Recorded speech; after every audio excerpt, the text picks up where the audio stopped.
여러분 안녕하세요. 2023년 10월 고등학교 3학년 학력평가 해설 3부입니다.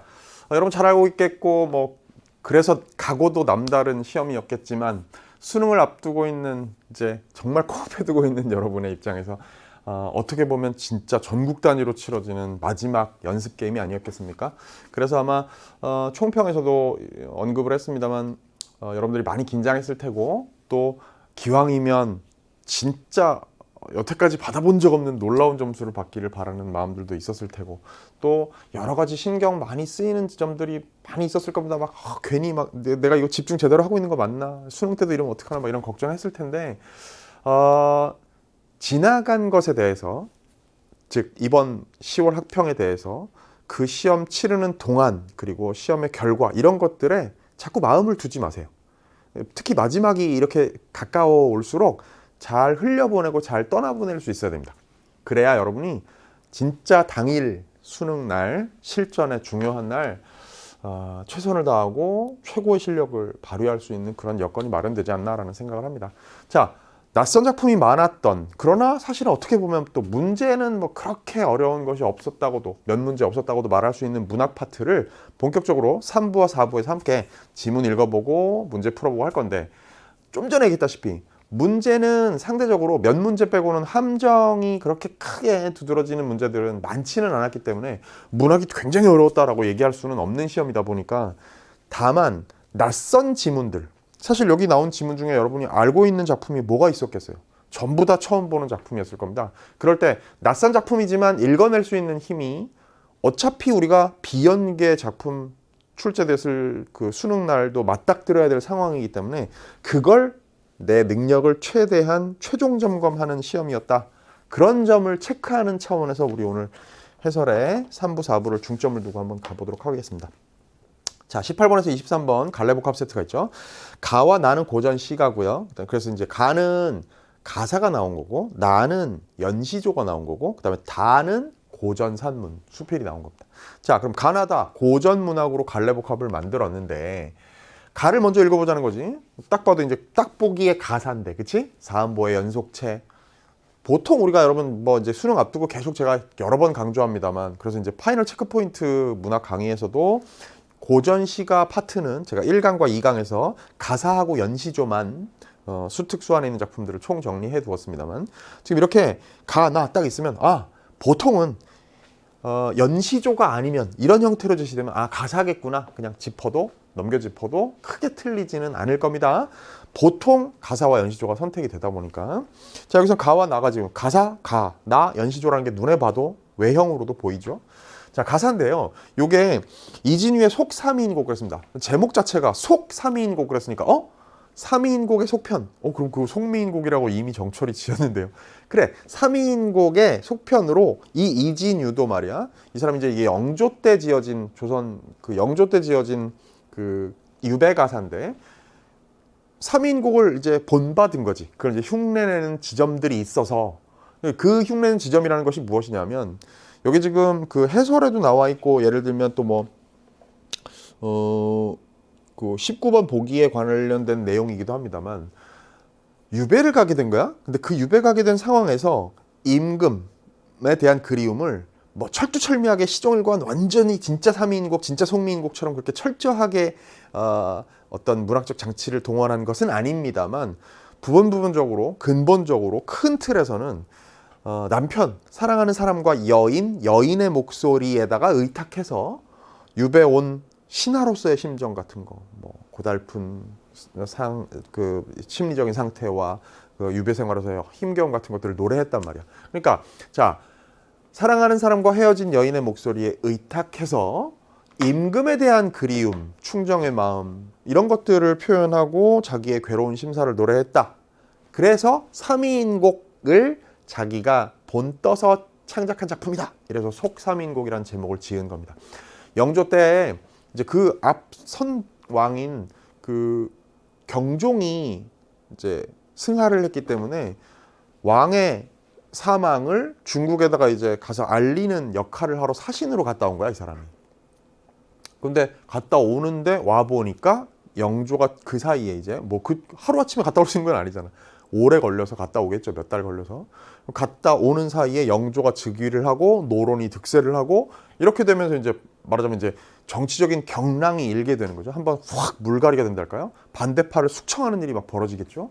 그래서 돌아와 보니 그 임무를 띠고 갔다 와 보니 자기는 이제 일종의 자기 생각에는 모함을 당하게 된 거고 결국엔 이제 나주를 거쳐서 추자도까지 유배를 가게 된 겁니다. 그런 상황에서 지은 작품이라고요. 그게 이제 19권 보기와도 관련 있는 얘기인데요. 자, 대충 이 작품의 기본 바탕, 물론 이런 얘기를 선생님 보지도 않은 작품 어떻게 압니까? 19번 보기를 읽고 작품으로 들어가야 되겠지. 여러분이 실전에서 수능에서는요. 그 보기를 읽고 들어가고 그 얘기를 제가 바탕으로 해서 지금 좀 가미를 해서 이제 미리 설명을 해본 겁니다. 들어가 봅시다. 3년을 임을 떠나 이제 여기에 임이라는 게 바로 임금을 얘기하는 거라 이거죠. 임을 떠나 해도에 유배되니 그랬어요. 이게 섬이란 얘기 아니야, 그지? 바다 해자 섬 도자니까. 그러면 이 섬은 지금 좀 전에 리얼 스토리로 얘기하자면 이 작가 이진유가 유배됐던 추자도를 의미하는 거겠죠. 자, 임을 떠나 해도에 유배되니, 자, 유배라는 상황이 직접 드러나 있어요. 그죠? 내 언제 무심하여 임에게 득죄했나, 임이 언제 박정하여 날 대접 소홀히 했나. 자, 약간 현대어로 풀어놓느라고 리듬감이 다소 깨지기는 했겠습니다만 저 뒤에 22번 문제와도 관련 있는 얘기인데 여기 대꾸를 통해 가지고 이제 유사한 통사 구조를 짝을 맞춰서 구성함으로써 리듬감을 높인 그런 그 부분이라고 할 수 있겠죠. 그게 느껴지죠, 그죠? 근데 내용의 흐름은 그런 거예요. 자, 해도에 유배가 됐는데 맥락상은 이런 거지. 나는 무심하지 않았어. 그래서 임에게 득죄할 만한 짓을 하지 않았는데도 이런 처지가 됐네. 그리고 임도 박정해서 나를 대접을 소홀히 한 것도 아니야. 그러니까 언제 그랬나라고 했지만 큰 틀의 맥락에서 보자면 그래서 이런 일이 빚어진 게 아니라 이런 억울한 마음이 있는 거죠. 왜? 내 얼굴 고왔던지 질투하는 건 문 여자로다 이랬어요. 그럼 지금 봐. 아까 좀 전에 얘기했다시피 여인의 목소리에다 의탁했다 그랬죠. 그 쉽게 얘기하면 여자가 여기 시적 화자로 구성돼 있단 말이야. 설정이 돼 있단 말이야. 그러니까 임은 남자고 나는 여자야. 그런데 나를 사랑하는 임의 나의 사랑이 주변에 있는 뭇 여자들의 이제 질투를 샀다 이거야. 이해됐죠? 상황이 그렇게 되는 거죠. 내 얼굴 고왔던지 질투하는 건 문 여자로다 이랬거든. 그럼 거기서 상황 설정을 생각해 보자. 자, 이진유가 이런 문 여자들의 질투 때문에 그 질투의 원인은 자기 얼굴이 고왔던 것이고, 그죠? 자기 얼굴이 고와서 이미 나를 사랑하니까 뭇 여자들이 나를 질투했다는 상황을 실제 상황에다 대입하면 어떻게 되는 거야? 여기에 뭇 여자라는 것은 자기를 탄핵해서 결국 유배까지 가게 만든 정치적인 반대파, 구체적으로는 노론 쪽의 사람들을 이야기하는 걸 거라고, 그지? 자, 유한한 이내 몸을 음란하다 이르로세. 이게 이제 음해의 구체적인 내용이겠지. 여기 유한하다라는 말을 각주에 보면 조용하고 그윽한 여성의 훌륭한 인품을 뜻하면 그랬으니까 자기는 훌륭한 인품을 가진 조용하고 그윽한 사람임에도 불구하고 이 뭇 여자들이 질투를 해가지고 나를 음란하다고 음해를 했다 이거야. 그래서 나는 해도에 유배를 오게 됐다라는 인식이 여기에 드러나 있다 이거지. 이해됐죠? 자, 중략 있고요. 긴 소매 들고 앉아 옛 잘못을 헤아리니 우직하기 본성이요 망령됨도 내 죄로 돼. 자, 나는 우직했어요. 그럼 망령된 측면도 좀 있었네. 근데 그게 다 나의 본성이고 나의 죄이긴 한데 그게 그 근본을 생각하면 다 뭐냐면 임을 위한 정성이란 말이야. 그럼 생각해봐.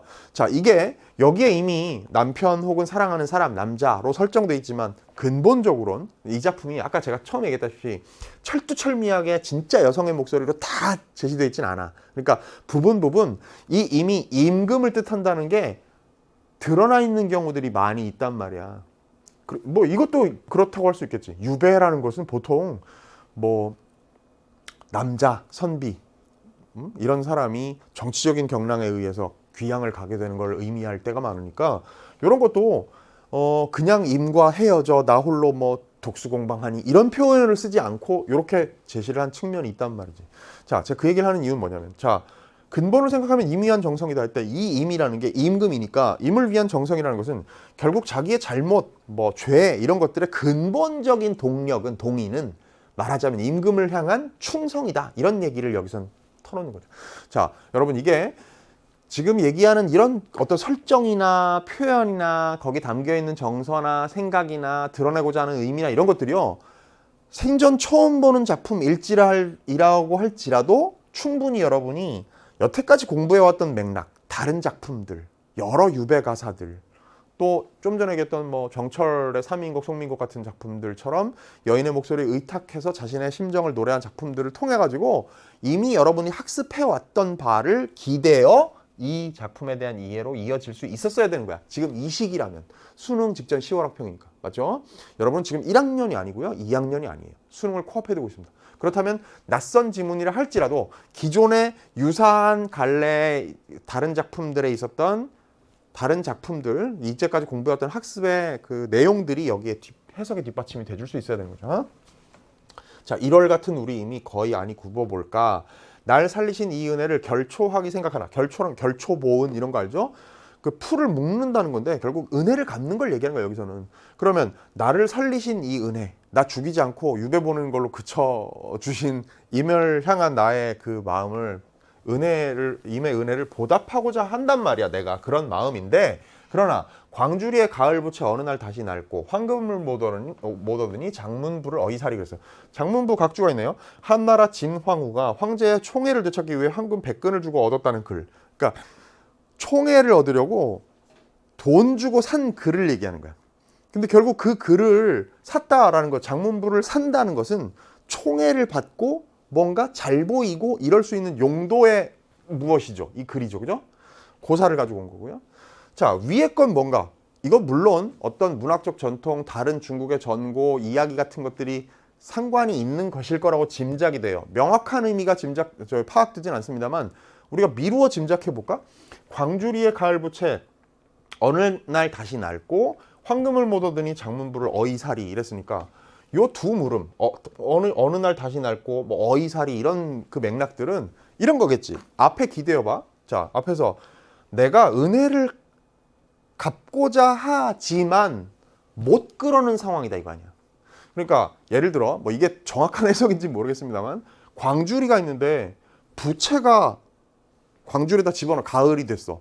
부채가 별로 필요 없으니까 광주리에다 집어넣어 놓잖아. 만약에 여름에 더운 날이면 부채를 꺼내가지고 항상 곁에다 두고 수시로 붙여야 되겠지. 근데 가을이 되어서 부채를 광주리에다 넣어놨어. 그럼 그건 쓸모가 없는 거야. 다시 쓰임을 얻을 수 없는 상황이지. 광주리 안에 들어있는 부채는 가을날이 됐으면. 그죠?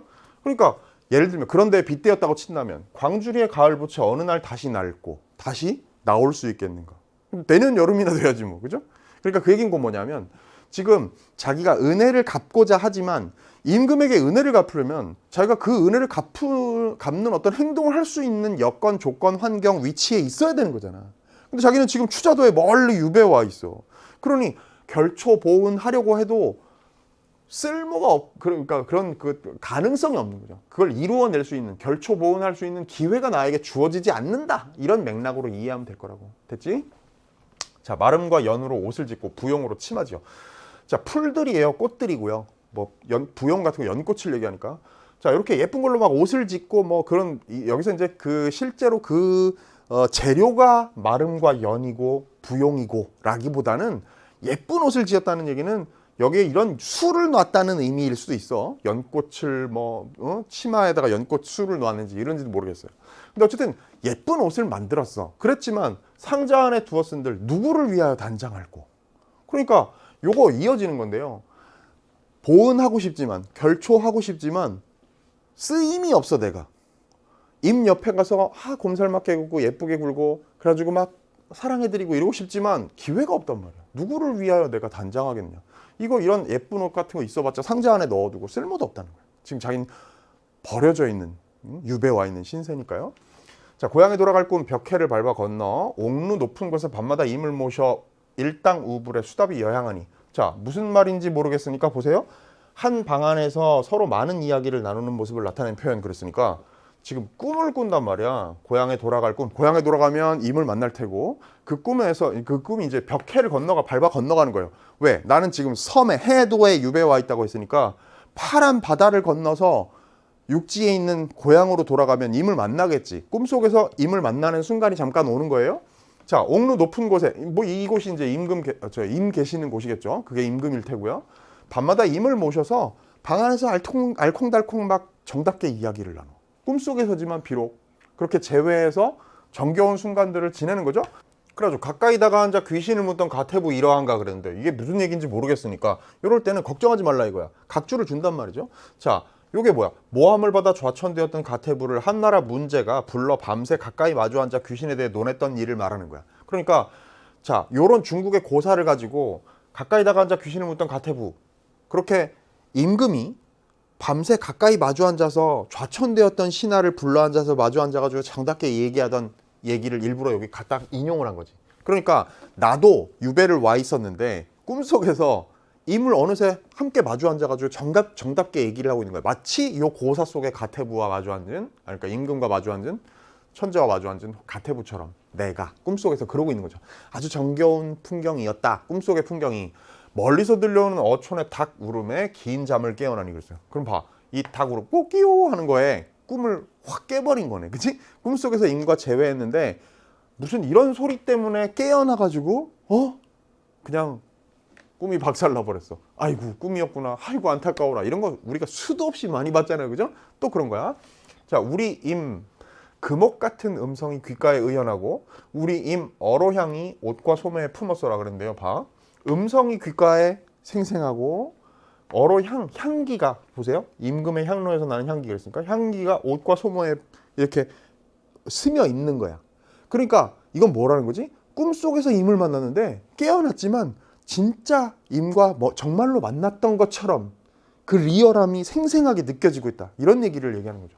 물론 여기 뒤에 이제 거기 22번 문제에서 2번 선지로 다루는 감각적인 이미지, 이건 청각적인 이미지고 이건 후각적인 이미지 아니겠어요? 이것들을 통해 가지고 생생한 그런 감각을 이야기하는 거다. 맞는 얘기라는 거야. 자, 그러니까 상황 이해됐지? 꿈속에서 잠깐 그리던 임을 만났는데 닭소리, 닭 울음소리에 깨가지고 보니까 근데 이제 진짜 만났던 곳인 것처럼 생생하게 느껴져. 그 어떤 느낌이 아직 남아있는 거죠. 그지? 자, 어느 날 이내 꿈을 진짜로 삼을 건가? 그럼 이제 지금은 꿈이었지만 언제 진짜로 이렇게 마주 앉을 그런 날이 올 것인가? 이런 얘기죠. 두어라 임금께서 행여 고치시기를 날마다 고대하노라 그랬으니까 그 임금 지금 보세요. 제가 아까 얘기했다시피 임이라고 얘기하고 남편, 남자, 나는 그에게서 버림받은 여인 요렇게 그냥 보통 사람들, 남녀 관계 이런 것처럼 빗대어서 해놓고 철두철미하게 그렇게는 못했단 말이야. 임금이라고 나와. 어로향이라고 나오고, 그치? 그러니까 상대 여기서 가리키는 임이 임금임이 곳곳에 드러나 있는 그런 작품이더라. 됐죠? 자, 이거 잘 이해했어. 그러면 이제 19번 문제를 풀 수 있지 않겠나? 보기를 바탕으로 가를 감상한 내용, 적절하지 않은 것 그랬는데요. 아까 얘기했지만 이 보기를 먼저 읽고 지문으로 들어갔다면 더 이해가 쉬웠을 거야. 제가 편의상 그냥 지문으로 바로 갔습니다만 수능에서는 이런 식으로 특히나 연계교재에서 연계될 작품이 아닌 낯선 작품의 경우에는 이런 경우 더 특히나 그런 과정을 밟는 게 여러분에게 유리하겠죠.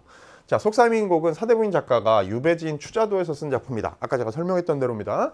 작품에서 작가는 연군의 정서를 바탕으로 자신이 겪는 시련과 그에 대한 생각을 서술하고 있는데 작가의 간절함을 나타내고자 장면에 따라 여성 화자의 목소리를 빌려 표현하기도 한다 그랬어요. 장면에 따라라 그랬지. 그러니까 아까 얘기했다시피 시종일관 전체가 다 그렇게 의탁되는 게 문학적인 완성도는 더 높을 텐데 요거는 부분적으로 그러지 못하고 아까 얘기했다시피 이렇게 임금 같은 용어가 직접 노출되기도 해버리니까 이렇게 장면에 따라 여성의 화자의 목소리를 빌려 표현하기도 한다라고 이제 표현을 한 거죠. 특히 당쟁 속에서 반대파의 모함을 받아 유배된 일에 대한 억울함과 유배된 작가 자신의 상황을 변화시킬 수 있는 주체가 임금이다라는 생각을 드러냈죠. 왜? 예를 들면 이런 거 아니야. 임금께서 고치시기를 날마다 고대하니까 결국 내가 이 꿈을 진짜로 삼을 수 있는, 즉 임금 앞에 가 마주 앉아서 이렇게 정겨운 시간을 보낼 수 있게 되는 것은 누가 마음만 고쳐먹으면 되는 일이야? 임금. 그지? 그 얘기가 드러냈다라는 얘기예요. 자, 1번 문 여자가 질투하여 음란하다 이르었다고 한 것은 작가가 반대파의 모함을 받아 유배되었다고 생각하고 있음을 나타내는 것이, 그지? 아까 맥락 얘기했습니다. 자, 나는 여잔데 묻 여자들이 나를 질투해가지고 나를 음란하다고 헛소문을 내가지고 내가 이런 신세가 됐다라는 것은 그 알레고리는 어떤 원래의 실제 상황을 반영하고 있다? 이런 거지. 그지? 반대파에 의해서 정치적으로 숙청당한 자기의 상황. 2번 이내 몸을 1월 같은 우리 힘이 거의 아니 굽어볼까 라고 한 것은 작가가 유배지에서 생활하고 있는 자신의 일상에 관심을 보이는 임금에 대한 감사함을 드러낸 것이다. 자, 자신의 일상에 관심을 보이고 있나요? 그런 근거가 지문 안에 어디 있어요? 이미 나에 대해서 관심 가지고 뭐 안부를 묻고 그 뭐 편지가 도착하고 누군가 사람이 와서 뭐 나를 돌보고 이런 게 있나요? 전혀 없어. 따라서 답을 2번으로 골라야 되겠습니다. 그죠? 자, 3번 이해짤 그럼 이제 자 2번에서 그럼 1월 같은 우리 임이 거의 아니 굽어볼까? 뭐 이내 몸을 요런 거는 그러면 이런 얘기가 아니라면 그런 의미는 뭐겠느냐 그러면 이거는 이런 거죠. 임께서 나를 돌보아 주시기를 바라는 마음 그랬으면 하는 기대와 관련된 진술일 거라고. 2번처럼 얘기하면 틀렸고요. 3번 옛 잘못에 대해 근본을 생각하면 임의한 정성일세라고 한 것은 자 이런 시련이라는 게 충정에서 비롯되었다고. 아까 제가 그런 얘기했죠. 내가 잘못을 저질렀는데 그 근본은 뿌리는 다 무엇 때문이다? 임을 위한 정성. 이거는 이때 이미 임금이니까 그를 위한 정성이라는 것은 임금을 향한 충이라는 거죠. 자, 그 얘기고요. 4번 누를 위하여 단장할 거라고 하는 것은 작가 지닌 연굴의 마음이 임금에게 전해지지 못하는 상황에 대한 안타까움을 여성 화자의 목소리를 빌려 드러냈다. 왜? 여기 단장, 꽃단장, 예쁜 옷으로 막 예쁘게 단장하는 이런 것은 지금 이런 상황이죠.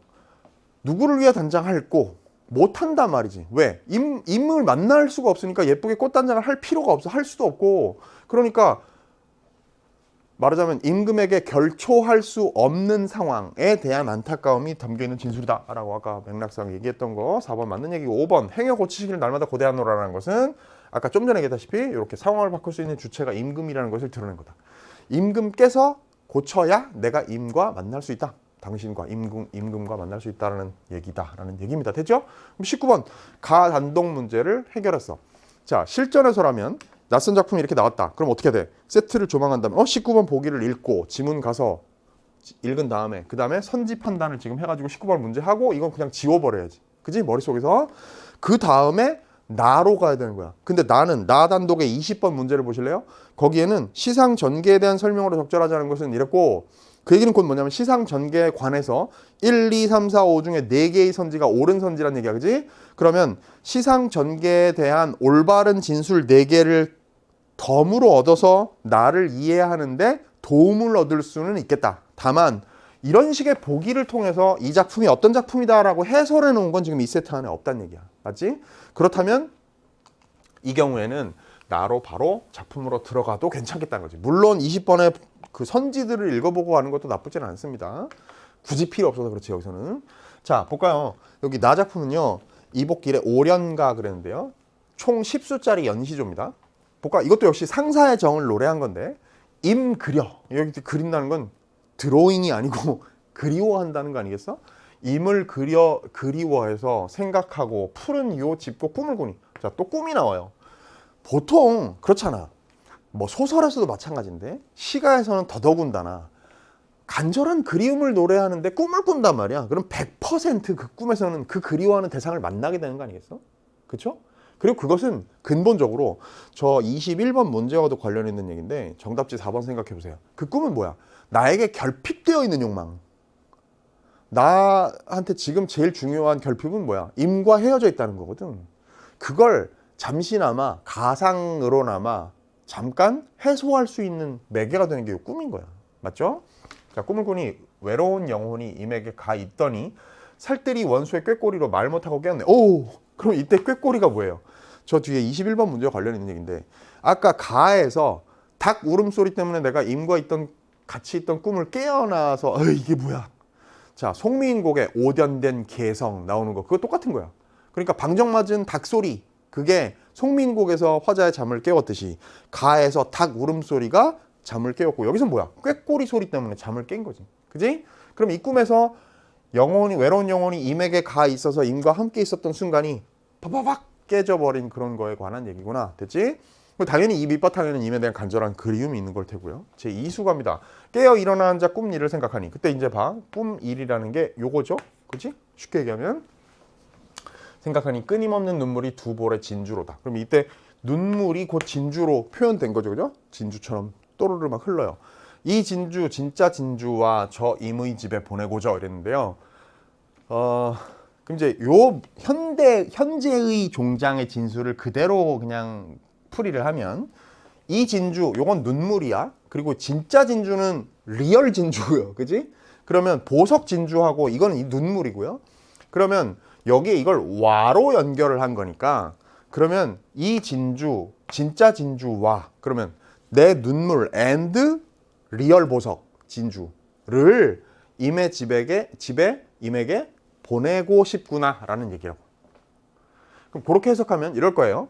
왜 예쁜 진주를 임한테 보내고 싶은 거, 선물하고 싶은 거는 정성스러운 마음이고 거기에다가 진짜 진주 말고 당신을 향한 나의 진짜 사랑, 서러움, 간절함, 그리움 같은 것을 상징적으로 보여주는 내 눈물의 뜻도 거기에다가 묻어 함께 보내고 싶다 이런 의미로 이해할 수 있는 거죠. 그죠? 또 그런데 이제 이게 워낙에 이제 고어지 말하자면 옛날식의 우리말 표현이다 보니까 문장의 의미를 좀 현대로 풀이하는 데 따라서 섬세하게 조금 미세하게 차이가 있는 부분들이 있을 수 있어. 그지? 그래서 어떤 현대어 해석에는 이런 게 있어요. 이 진주, 진짜 진주면, 오케이? 진짜 진주라면 저 임의 집에 보내고죠. 라고 해석하기도 합니다. 그것도 멋진 표현이야. 그러니까 그러면 이제 이 진주가 만약에 내 눈물이 진짜 진주라면 그럼 그거 귀한 거니까 임한테 보내드리고 싶다, 선물로. 그렇게도 해석이 가능한 거야. 이해됐죠? 물론 여기는 문제 뒤에 보면 이것을 이 내 눈물과 and 진짜 진주를 임에게 보내고 싶다라는 제가 좀 전에 해석했던 전자의 해석으로 여기에서는 이 세트 안에서는 다루고 있습니다만 어쨌든 그렇다. 자, 보내거든 아실까? 내 정성 아실까? 그랬어요. 그렇게 내가 보내고 나면 내 정성을 느끼겠는가? 임을 향한 나의 정성스러운 그 마음을 이미 알아줄까? 눈치챌까? 하는 게 의심스러운 거지 지금. 확신은 못하는 거야. 이해됐죠? 자, 임도 나 같으면 일정 내 뜻 아시려니. 만약에 내가 임을 사랑하듯이 임도 나를 그렇게 특별한 존재로 생각하고 아끼고 있다면 그 선물을 받아보는 순간 나의 마음을 알아챌 거란 말이야. 분명히. 그 얘기하는 거죠. 근데 그걸 확신할 수는 없어 아직. 그지? 자, 만일에 내 뜻과 다르면 분명 대소하리라 그랬어요. 자, 나랑 같다면 분명히 내 뜻을 알 테지만 저 보낸 사람의 정성을 나의 뜻을 눈치챌 테지만 만약에 내 뜻과 다르다면 즉 나 혼자만 좋아하는 거고 저 사람은 나를 그리워하지 않고 있다면 이게 뭐야? 뭐지 이거? 야부정 걸 보냈어. 이럴 거라는 거죠. 그죠? 제가 왜 나한테 이런 걸 보내? 크게 웃을 거라는 거예요. 됐죠? 자, 이쯤에서 여러분 20번 문제에도 나옵니다만 이 작품의 독특한 특성 하나가 눈치채지는 경우가 있어요. 보입니까 눈에? 뭐? 말 못하고 깨었네가 깨어 일어나로. 그치? 임의 집에 보내고저가 보내거든으로. 그지? 즉 일종의 꼬리딱이라고 하는데요. 일종의 연쇄법 같은 거지. 그지? 꼬리에 꼬리를 무는 방식으로 이 시상이 전개되고 있는 거야. 이 작품의 특징이에요. 그럼 여기서 대소하리라 크게 웃으리라 했으니까 그 다음 수로 갈 때 제4수에서 뭐야? 그걸 또 받겠죠. 대소 나왔네요. 진짜 또 이어졌네. 요렇게 이어졌지. 대소 마식으로. 그럼 여기도 또 썩은 지 오래거다. 그러니까 다 썩은이로 또 이어진단 말이야. 그지? 그러니까 이 시상 전개 꼬리 따기의 방법이 꼬리에 꼬리를 무는 방법이 그 앞수의 종장 끝 부분을 다음 수의 초장 앞부분으로 물고 있는 방법이 계속 이어지고 있구나라는 걸 우리가 제1수부터 제5수까지의 텍스트를 통해서 확인을 할 수가 있다. 자, 크게 웃으리라. 내 뜻을 모른다면 웃지 마시고 내 정성 아소서라고 간절한 바람을 이야기하는 거죠. 무슨 장부로 이리도록 이렇거니 얼굴은 옛 얼굴 있어도 일촌간장은 썩은 지 오래거다. 그러니까 내 얼굴은 옛 모습이 있어. 그대로일지 몰라도 그러나 속은 다 썩어 문드러졌단 말이야. 봐, 간장이 다 썩으니 목숨이 없게 되게. 자, 간장이 다 썩어. 속이 다 썩었으니 죽은 거나 다름없는 거야. 목숨이 없게 된단 말이죠. 자, 죽어 진토가 되다 이 마음 썩을 손가. 죽어서 먼지와 흙이 된다 할지라도 된들 이 마음 썩을 손가. 이 마음은 썩지 않는단 말이죠. 그때 이 마음이라는 건 임을 향한 사랑이겠지. 정성이고요. 두어라 정성이 감천하여 지하에 가보세이다. 감천, 하늘을 감동하게 하여인 거야. 그러니까 내가 아무리 죽어서 먼지와 흙이 된다 할지라도 흙먼지로 변해버린다 할지라도 다 썩어서 없어진다 할지라도 나의 임을 향한 나의 사랑은 변함없다. 그리고 그것은 하늘을 감동시킬 것이다 라는 이야기가 여기에 담겨 있는 거예요. 자, 그렇다면 20번 문제 나의 시상 전개에 대한 설명으로 적절하지 않은 것은 그랬거든요. 자, 봅시다. 1번. 일수에서는 화자에게 일어난 일이 시간의 순서에 따라 진다. 그런 거 보세요. 제 일수가 여기 이걸로 볼까? 자, 임 그리워서 생각하고 꿈을 꾸어요. 그 꿈에 일었는데 깨어나게 됩니다. 그럼 시간 순서대로 제시된 거 맞네, 그지? 그 다음에 2번. 제 2수 중장에서는 초장에 제시된 상황과 관련된 화자의 정서가 드러난다. 무슨 얘기냐? 자, 여기에서 제시된 거에 관련된 정서가 드러난다요. 깨어 일어나 앉아서 꿈의 일을 생각하니까. 그러면 그때 꿈의 일을 생각하는 게 끊임없는 눈물이 두 볼에 쭉쭉 흐르게 되는 상황. 요게 정서의 어떤 결과잖아. 일어나 앉아서 꿈 일을 생각해서 하다 보니까 빚어진 그 슬픔의 정서가 이런 결과로 이어진 거니까 요 선지도 맞는 얘기란 말이지. 3번. 제3수의 초장에서는 2수의 종장에 제시된 소망이 실현될 것이라는 화자의 믿음이 드러난대요. 볼까? 자, 3수의 초장.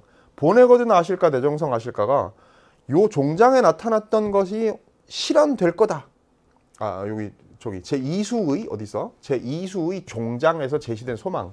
그러니까 자, 이 진주 진짜 진주와 저 임의 집에 보내고자에 담겨 있는 소망은 사실은 요게 알기를 바라는 거지. 그지? 내 마음을 알아달라고 이걸 보내고 싶은 마음인 건데 여기에 담겨 있는 그 소망이 분명히 실현될 것이다 라는 확신이 여기에 담겨 있다고 말할 수가 없는 거잖아. 그지? 아까 제가 요거 할 때도 얘기했습니다만 이건 뭐야?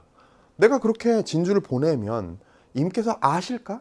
내 정성 아실까? 확신할 수 없는 거죠. 반신반의하는 거야. 만약에 안다면, 그러니까 임도 나 같은 마음이라면 내 마음을 알아챌 테지만 그렇지 않으면 모르고 그냥 낄낄대고 비웃을 거란 말이지. 그죠? 자, 그래서 답을 3번으로 찾아낼 수가 있는 겁니다. 4번. 제4수의 초장에서는 제3수의 종장에서 가정한 상황이 발생하지 않기를 바라는 화자의 마음이 드러나 있어. 왜? 대소 마시고 이랬으니까. 모른다면 대소하리라? 대소 마시고 내 정성 아소서 그랬으니까 이렇게 상황이 발생하지 않기를 바라는 마음이 드러나는 거 맞죠? 제5수의 초장에서는 제4수의 종장에 드러나는 화자의 고통이 심화되어 나타난다 그랬어요. 자, 간장이 썩는 상황이 더 심화되면 목숨까지 없어지는 거겠지. 그죠? 그러니까 여기엔 그 5번 선지처럼 해설할 수 있는 부분이 있더라. 그럼 20번 문제 3번으로 답을 찾았네. 됐나요? 좋았어. 그러면 이제 가나를 다 읽었어. 그리고 문제 단독 문제도 풀었어. 이제 다를 읽고 23번 문제를 풀면 돼요. 물론 23번에 보기를 먼저 읽는 것도 좋겠죠. 별거 아니네. 다는 박지원이 연암 박지원 알죠, 그죠? 벗사김을 소재로 하여 홍대용에게 쓴 서간문이다. 그 제목이요. 답 홍덕보 서제이 그랬잖아. 덕보가 거기에 지금 여기에는 안 나왔군요. 덕보가요. 홍대용의 자야, 자. 옛날 사람들은 뭐 호도 있고 자도 있고 막 했잖아. 성인이 되면 새로운 이름을 또 지어. 그게 자예요. 홍대용의 덕보라는 이름. 그러니까 홍덕보는 홍대용을 얘기하는 거지. 그러면 답 홍덕보서라는 얘기 뭐냐면 홍대용의 편지에 답하는 편지란 말이야. 홍대용에게 보낸 답장. 제2는 뭐야? 두 번째 편지라는 얘기야. 됐지? 그러면 이제 그런 제목 보세요. 박지원이 벗사김을 소재로 하여 홍대용에 쓴 서간문이다. 편지란 말이야. 글쓴이는 자신의 경험과 당대 세태에 대한 비판적 의식을 바탕으로 참된 벗사김에 대한 생각을 드러내고 있다 했어요. 그런 글이구나 라는 걸 알고 이제 지문으로 들어간단 말이지. 자, 읽어보자. 젊은 시절에는 과연 나도 허황된 명성을 연모하여 문장을 표절하고 화려하게 꾸며서 잠시 예찬을 받은 적이 있지요. 젊은 시절에 허황된 명성을 연모했어. 유명한 사람이 되고 싶어. 그래서 문장을 표절하고 화려하게 꾸며서 잠시 예찬을 받은 적이 있어요. 사실 박지원의 글은, 연암 박지원의 글은 수많은 당대의 젊은 선비들이 와 최고다, 와 박지원 짱 막 이랬으니까. 그래가지고 나중에 정조가 문체반정 저런 거 왜냐하면 이제 수많은 고루한 선비들이 전하 박지원이라는 자가 지금 글로 젊은이들을 현혹하고 있사옵니다. 옛 글의 고아함을 숭상하지 않고 그걸 본받지 않고 지 멋대로 글을 쓰고 있사옵니다. 뭐 이랬으니까 그죠? 어쨌든 자 그렇게 진짜 문명을 떨쳤던 사람이야. 옛날에 나는 그래서 잠시 예찬을 받은 적이 있어요. 명성을 막 연모했단 말이야. 자기를 반성하건대. 그렇게 해서 얻은 명성이랑 겨우 송곳 끝만 한데 쌓인 비방은 산더미 같았어요. 그럼 봐. 명성이라는 건 그때 내가 얻었던 명성, 그 칭찬, 그거 나 부족했어.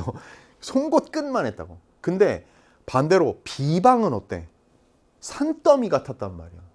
그러면 얻은 거에 비해서 오히려 잃은 게 더 많은 거지, 그지? 자, 매양 한밤중에 스스로 반성하면 입에서 신물이 날 지경이었죠. 명성과 실정의 사이에서 스스로 깎아내리기도 겨를이 없거늘 더구나 감히 다시 명성을 가까이 하겠습니까? 그러니 명성을 위한 벗은 이미 나의 안중에서 떠나버린 지 오래입니다. 그러니까 벗을 사귐에서 명성이라는 것은 참된 벗을 사귀는데 기준 이런 게 될 수가 없는 거야. 명성을 위한 벗이라는 건 참된 벗 사귐이 될 수가 없다는 인식이 드러나 있고요. 그 다음 이른바 이익과 권세라는 것도, 자, 이익이니 권세니 하는 것도요. 일찍이 그 길에 발을 들여놓아 보았지요. 대개 사람들은 모두 남의 것을 가져다 제 것으로 만들 생각만 하지 제 것을 덜어내서 남에게 보태주는 일은 본 적이 없습니다. 명성이란 본시 허무한 것이요 사람들이 값을 지불하는 것도 아니어서 혹은 쉽게 서로 주어버리는 수도 있지요. 하지만 실질적인 이익과 실질적인 권세에 이르면 어찌 선뜻 자기 것을 양보해서 남에게 주려 하겠습니까? 무슨 얘기예요? 잘 봐. 아까 앞에서 명성, 나도 그걸 막 뒤쫓아 봤다. 그러나 그거 허무한 것이더라. 그래서 내 벗사김의 명성은 기준이 될 수가 없었다. 그런데 이익과 권세도 마찬가지다. 이거 이익과 권세, 이거는 봐. 어떤 건가 하면 사람들이 전부 남의 것을 가져와서, 그러니까 말하자면 남의 이익을 가져와서 내 이익으로 삼고자 하고 남의 권세를 가져와서 내가 내 권세로 삼고자 해. 남의 것을 빼앗으려고 하지 이익을 나눠주고 권세를 나눠주는 일은 없단 말이야. 자, 앞서 얘기했던 명성의 경우에는 굳이 돈을 지불하고 예를 들면 내가 명성이 있는데 다른 사람은 명성이 함께 있을 수가 없는 그런 종류의 것이 아니잖아. 나도 명성이 있을 수 있고 다른 사람도 명성이 있을 수 있어. 그러니까 별로 타인한테 박하게 굴지 않는 거야. 그래서 어떻게 쉽게 서로 주어버리는 수도 있지. 명성은 나의 명성을 얻기 위해서는 다른 사람의 명성을 깎아내려서 그걸 뺏어와야 되는 게 아니기 때문에 쟤도 훌륭합니다. 저 글도 훌륭하죠. 저 사람도 글 잘 쓰는 사람입니다. 물론 내가 더 잘하지만요. 이럴 수 있어. 근데 이익과 권세는 그럴 수가 없단 말이야. 쟤의 이익을 뺏어와서 내 걸로 만들어야 되고 쟤의 권세를 뺏어와서 내 걸로 만들어야 됩니다. 그러니까 지금 그 얘기입니다. 어쨌든 이 세 가지는 전부 다 나한테 이제 말하자면 참된 벗의 어떤 사귐의 도에서는 반대편에 있는 것들이야. 이해됐죠? 자, 그 길로 바삐 달려가는 자들은 흔히 앞으로 엎어지고 뒤로 자빠지는 꼴을 보기 마련이니 한갓 스스로 기름을 가까이 했다가 옷만 더럽힌 셈입니다. 비유적인 표현이죠. 무슨 얘기야? 여기서는 지금 요 앞문단의 핵심은 이익과 권세예요. 그러니까 이익과 권세를 얻기 위해서 막 세속적인 욕망을 추구하는 자들은 어떤 사람 같은 건가 하면 스스로 기름을 가까이 했다가 옷만 더럽히는 꼴이 되는 그런 사람들이란 말이지. 비판적인 인식이죠. 그죠? 이 역시 이익과 손해를 따지는 비열한 논의라 하겠지만 실상은 분명 이와 같습니다. 또한 진작 형에게서, 이 형이라는 게 이제 홍대용을 얘기하는 거겠죠. 이런 충고를 받은 바 있어 이익과 권세의 이 두 길을 피한 지가 벌써 10년이나 됩니다. 그러니까 형께서 실제로 홍대용이 좀 선배였다고 해요. 물론 벗이라고 볼 수 있지만 홍대용이 좀 선배였는데 홍대용이 충고를 해줬던 거야. 이익과 권세 그런 거 쫓지 말라. 그래서 그 얘기를 듣고 나도 한 10년 전부터 이미 형 말대로 이익과 권세는 멀리 해왔습니다. 그럼 봐요. 명성 허망한 거라는 거 알게 됐어. 이익과 권세 다 쓸데없는 거고 나는 이미 그걸 멀리 해왔어. 그럼 보세요. 이제 내가 명성, 이익, 권세를 쫓는 이 세 부류의 벗들을 버리고 나서 비로소 눈을 밝게 뜨고 이른바 참다운 벗을 찾아보았더니 대개 한 사람도 없습니다. 진짜 참된 벗. 명성, 이익, 권세를 쫓는 사람들을 친구로 안 삼으려고 하다 보니까 그럼 세상에 참된 벗이 없는 거야. 벗으로 삼을 만한 자가. 참 슬픈 얘기다, 그지? 자, 벗 사귀는 도리를 다하고자 하면 벗을 사귀기란 확실히 어려운가 봅니다. 하지만 어찌 정말 과연 다른 사람도 없기야 하겠습니까? 어떤 일을 당했을 때 잘 깨우쳐 준다면, 자, 어떤 일을 당했을 때 잘 깨우쳐 주는 거 참된 벗의 조건인 거야. 그러면 비록 돼지치는 종놈이라도 진실로 나의 어진 벗이요. 자, 의로운 일을 보고 충고해 준다면, 그러면 비록 나무하는 아이라도 역시 나의 좋은 벗일 겁니다.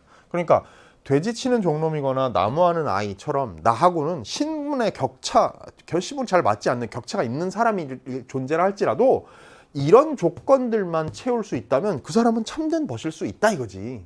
이해됐죠?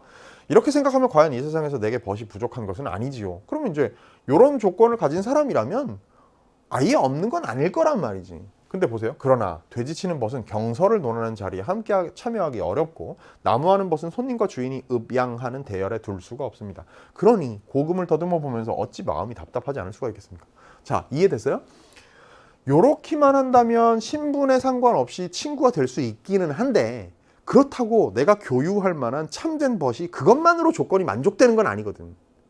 자, 어떤 일을 당했을 때 나를 잘 깨우쳐 줄 수 있어야 하지만 동시에 경서를 함께 논할 수도 있어야 해. 그러니까 얘는 탈락이라는 얘기야. 그리고 의로운 일을 보고 충고해 준다면 좋은 벗이 될 수 있는 일단 자격 조건은 됐는데 예의를 지키고 뭔가 그런 엄격한 격식이 있는 자리 같은 데는 안 어울린단 말이야. 나무하는 아이는. 그러니까 이 조건들을 다 갖춘 참된 벗을 찾는 것은 아무리 뒤져봐도 없더란 얘기지. 불가능한 일이더란 얘기죠. 혹시 우리나라 안에서 한번 만나보아 서로 거리낌 없이 회포를 털어놓을 수 있는 사람이 있다면 천리를 멀다 아니하고 찾아가고 말겠습니다만 형도 이런 벗을 아직 만나본 적이 없는 게 아닌지요. 아니면 영영 이런 생각을 가슴속에서 끊어버렸는지요. 지난날 서로 끊임없이 이야기를 나눌 때도 그런 이야기까지는 한 적이 없었기에 지금 마침 한 가닥 울적한 마음이 들어 우선 여쭤보는 것입니다. 라는 편지를 보냈네요. 그죠? 근데 이런 게 느껴지지 않나요? 어찌 보면 박지원은 지금 이 편지 안에 형, 나는 사실은 형이 이런 조건에 부합하는 진짜 친구 참된 벗이라고 생각해요 라는 은근한 고백이 여기에 담겨있다고 생각해요. 그죠? 그런 의도로 이런 편지를 서로 주고받았겠지. 뭐 물론 그럴 만한 도량을 갖춘 사람들이기도 했을 테고요. 자, 23번 문제입니다. 보기를 참고하여 달을 감상한다. 요 얘기는 아주 일반적인 이거 아까 우리가 읽기 전에 확인했던 거니까 별거 아닙니다. 자, 자신의 경험이 있죠. 그 다음에 세태에 대한 비판적인 의식이 있고요. 그래서 참된 벗 사귐에 대한 생각, 이게 이제 이 작품의 주제인 거라. 자, 적절하지 않은 걸 고르래요. 문장을 표절하고 화려하게 꾸며서 잠시 예찬을 받은 경험을 허황된 명성을 연모했기 때문이라 한 것은 젊은 시절에 자신의 한 행위에 대한 글쓴이의 반성. 그죠? 내가 예전에 이런 적이 있었는데 헛된 명성을 연모했기 때문이다. 허황된 명성을 연모했기 때문이다라는 게 반성이죠. 잘못한 거니까, 그지? 어렸을 때 철없을 때 그냥 요거 바라고 명성 바라고 했던 거다. 2번 모두 남의 것을 가져다 제 것으로 만들 생각만 한다고 하는 것은 이익과 권세를 중시하는 당대 세태에 대한 글쓴이 비판적 인식. 그지? 이건 남의 것을 빼앗아서 이걸 추구하는 세태에 대한 비판적인 인식인 거야. 맞죠? 자, 3번 벗 사귀는 도리를 다하고자 하면 벗을 사귀기란 확실히 어려운가 봅니다 라고 하는 것은 글쓴이가 자신의 경험을 바탕으로 참된 벗 사귀에 대한 생각을 들으는 거야. 어려운 일이라는 거죠. 자, 벗 사귀는 도리를 다하고자 한다는 것은 아까 이런 조건도 갖추고 저런 조건까지 다 갖춘 사람을 찾으려고 하다 보니까 그러면 찾기가 너무 어려운 일이더라 라는 자기의 경험. 이해됐죠? 4번 어찌 마음이 답답하지 않을 수가 있겠습니까? 라고 한 것은 신분이 낮은 이들조차 자신과 참된 벗 사귐을 하지 않으려고 하는 상황에 대한 글쓴이의 비판적이지. 말도 안 되는 얘기다. 그지? 자, 신분 낮은 사람도 자기를 꺼려하기 때문에 내가 외로운 게 아니고 신분 낮아도 내가 참된 이런 조건만 있다면 참된 벗으로 삼을 만하지만 이들한테는 살짝 결격 사유가 있더란 말이야. 격식을 차리는 자리에 예법을 함께 논할 수가 없고 경서를 함께 이야기할 수가 없고. 그지? 자, 그러니까 이건 지금 4번 틀렸다. 정답 4번입니다. 5번 서로 거리낌 없이 흡포를 털어놓을 수 있는 사람이 있다면 천리를 멀다 아니하고 찾아가겠다고 하는 것은 참된 벗 사귐에 대한 글쓴이의 간절한 바람. 그죠? 참된 벗이 있다면 천리를 멀다 아니하고 찾아가겠다고 하는 건 간절한 바람이지 그만큼. 그지? 아무리 멀리 있어도 내가 가서 만나고 사귀고야 말겠다는 이야기니까 의지를 드러낸 거죠. 자, 23번 문제 해결했습니다. 그렇다면 이제 우리 가나다 다 읽었으니까 나머지 문제들도 이 세트 안에 있는 것들을 풀 수 있다. 18번 문제 볼까요? 공통점, 가장 적절한 것은 그랬습니다. 그러면 가나다를요 깊이 생각할 필요 없어. 우리가 가나다를 다 읽었으니 뭐 하나라도 삐끗 해당되는 거 없으면 이건 답이 될 수가 없는 거 아니야. 그지? 자, 초월적 공간을 제시해 이상적인 세계에 대한 동경을 드러냈다. 방금 읽었던 다를 생각해봐. 그게 이거랑 무슨 상관이 있겠어요. 현실에 대한 인식을 바탕으로 과거로 회귀하려는 소망을 타. 이게 지금 좀 전에 읽었던 글만 생각해봐. 다가 이런 데 해당되나? 과거로 회귀하려는 소망이 여기 어디 있어. 참된 벗을 사귀고 싶다는 생각, 그리고 그것이 얼마나 어려운지에 대한 생각을 드러낸 거지. 대상을 보는 여러 관점을 제시해 대상의 특성을 입체적으로 드러냈다. 말도 안 되는 얘기고요. 계절감이 드러나는 소재를 제시해 자연 풍경의 변화. 말도 안 되는 얘기잖아. 자, 다 하나만 놓고 봐도 다 결격 사유가 있는 것들이야. 자, 그럼 만나고 싶은 대상을 만나기 어려운 상황을 제시하며 그에 대한 안타까움을 드러내는 이게 답이네. 그지? 가하고 나에서는 요 만나고 싶은 대상, 근데 만나기 어려운 상황. 이때 이 대상이 뭐야? 임이죠. 특히 가의 경우에는 임금으로 구체화돼 있었지. 근데 다의 경우에는 이 만나고 싶은 대상이라는 게 뭐야? 참된 벗. 근데 그걸 만나기 어려운 상황이잖아. 가도, 나도, 다도. 그러니까 거기에서 안타까움을 드러냈다는 5번이 답이라는 건 너무 쉬운 문제다. 그지? 자, 21번 봅니다. 가와 나의 시어에 대한 이해로 가장 적절한 것은 그랬거든요. 물론 이제 가, 나 읽고 가단독, 나단독 푼 다음에 가나만 엮어놓은 21번 문제를 푼 다음 잊어버리고 다글로 그래서 23번 문제로 가도 괜찮아.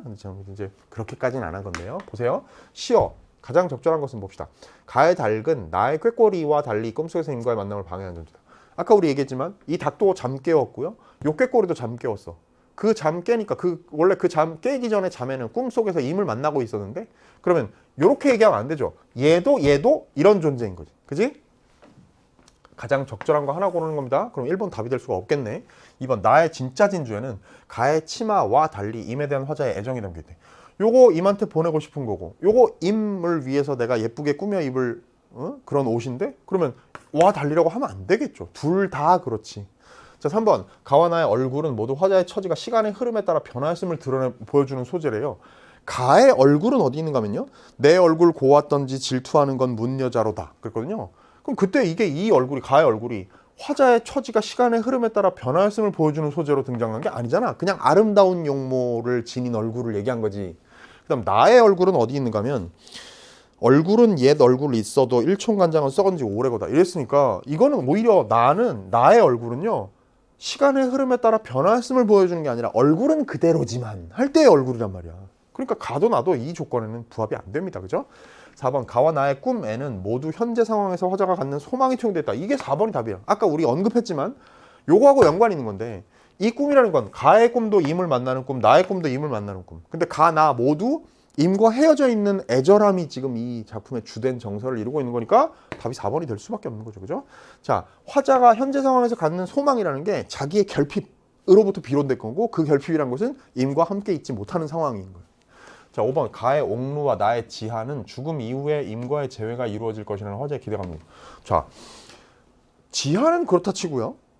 요 옥루는 그럴 수가 없는 거 아니야. 왜? 죽음 이후라고 얘기할 수 있어요? 저 옥루가? 아니죠. 그러니까 답은 4번으로 골라야 되겠다. 됐지? 이제 22번만 풀면 이 세트는 끝나겠네요. 기억, 니은, 디귿, 리을, 미음인데요. 기억. 내 언제 무심하여 임에게 득죄했나. 임이 언제 박정하여 날 대조 소홀히 했나. 아까 얘기했지만 대꾸를 사용한 거지. 그러면 리듬감이 자연히 생길 수밖에 없는 거죠. 대꾸는. 됐죠? 짝을 이루는 구절. 자, 2번 니은. 아까 얘기했지만 잠을 깼는데 음성이 귓가에 쟁쟁 남아있고 그 다음에 향이 내 옷에도 스며있는 것 같아. 임의. 그러니까 감각적 심상. 청각적 이미지와 후각적 이미지를 이용해서 화자의 그리움을 부각한 거. 딩동댕 맞죠? 디귿 과장법. 뭐? 죽어 진토가 되다 이 마음 썩을 쏜가. 그러면 과장법을 사용하여 임을 향한 사랑을 포기해야 하는 것에 대한 화자의 절망감을 강조한다. 말도 안 되는 얘기다. 이거는 과장법을 사용했다고 말을 할 수는 아마 있을 거야. 죽어서 진토가 된다. 흙과 먼지가 된다 할지라도 마음은 변하지 않는다. 그러면 과장법으로 뭐 이견이 있을 수는 물론 있으나 과장법이라고 인정할 수는 있겠죠. 그러나 어쨌든 그 과장법은 나의 마음이 한결같다는 것을 강조하기 위한 과장일 거고 그런 표현일 텐데 여기서는 지금 임을 향한 사랑을 포기해야 하는 것에 대한 화자의 절망감. 말도 안 되는 얘기죠. 그죠? 임에 대한 사랑은 결코 포기할 수 없는 거고 내가 죽어서 흙먼지가 될지라도 절대 변함없을 거라니까 이렇게 얘기하면 안 되는 거예요. 답이 3번이고요. 리을. 어디 있어? 명성이랑 겨우 송곳 끝만한데 쌓인 비방은 산더미 같았다 그랬으니까요. 대족법이 사용된 거 맞죠? 자, 송곳 끝 산더미. 근데 그것이 뭐야? 명성과 비방. 그러니까 그래서 자신이 과거에 추구했던 것이 초래한 상황에 대한 글쓴이의 생각. 그게 얼마나 덧없는 것이었고 오히려 괴로움을 초래했는지. 자, 미음 비유적 표현. 왜? 미음에 한갓 스스로 기름을 가까이 했다가 옷만 더럽힌 셈이라고 했으니까 비유인 거 맞죠? 그래서 특정한 가치. 이게 뭔데? 이익과 권세 같은 거. 그걸 쫓는 사람들에 대한 글쓴이의 생각을 나타내고 있다. 비판적인 인식. 그러니까 답은 3번이 되고 나머지 1, 2, 4, 5번은 전부 맞는 설명이 되겠다는 거예요. 이해됐죠? 좋았어. 자, 이렇게 되면 가나 다를 묶고 있는 고전, 시가, 고전, 선문 이렇게 묶여 있는 갈래 복합 세트를 풀었어요. 그런데 자, 다시 한번 수능에서는 여러분이 얼마 후에 좀 있으면 만날 시험지는 이렇게 인쇄되어 있지는 않을 거예요. 무슨 얘기지? 이 중에 만약에 이런 구성을 취한다고 했다고 한다면 가나 나 중에 하나는 반드시 수특 수안에서 연계 출제를 할 겁니다. 그러니까 지금처럼 새 작품이 구성됐을 때 전부 다 낯선 작품으로 출제되지는 않을 거란 말이야. 그러면 그 얘기는 뒤집으면 지금 이 갈래복합은 물론 문항의 난도는 다소 낮은 편이긴 했습니다만 그러나 이 상황 자체는 여러분이 11월 본수능에서 조금 후에 만날 얼마 후에 만날 상황보다는 훨씬 더 당혹스러운 상황이란 말이야. 이럴 때 여러분이 겁먹고 쫄아들지 않고 가나다를 내 눈으로 읽어내고 문제도 풀어보니까 풀리네? 어렵지 않네? 후루룩 해냈다면 자신감 가지고 11월까지 가는 거예요. 만약에 그거 해내지 못했다? 낯선 지문에 그냥 쪼그라들었다? 그래가지고 내가 쉬운 문제였는데 막 허둥대다가 막 이 안에서 막 서너 개씩 틀렸다? 이런 사람은 그야말로 이런 상황, 이런 최악의 상황이 펼쳐질 리는 없다. 왜? 셋 중에 하나는 반드시 수특수안에서 내가 공부해둔 작품이 나올 거니까. 그러니까 너무 걱정하지 말고 이것만큼 내가 허둥대지는 않으려니 생각하고 든든한 마음 먹고 좀 마음을 좀 강하게 먹고 수능까지 마지막 정리 잘 하기를 바랍니다. 됐죠? 자, 현대시로 갑니다. 현대시 24에서 26번 세트인데요. 별로 어렵지는 않았죠. 26번 보기를 먼저 보고 작품으로 들어가는 게 좋을 거예요. 왜?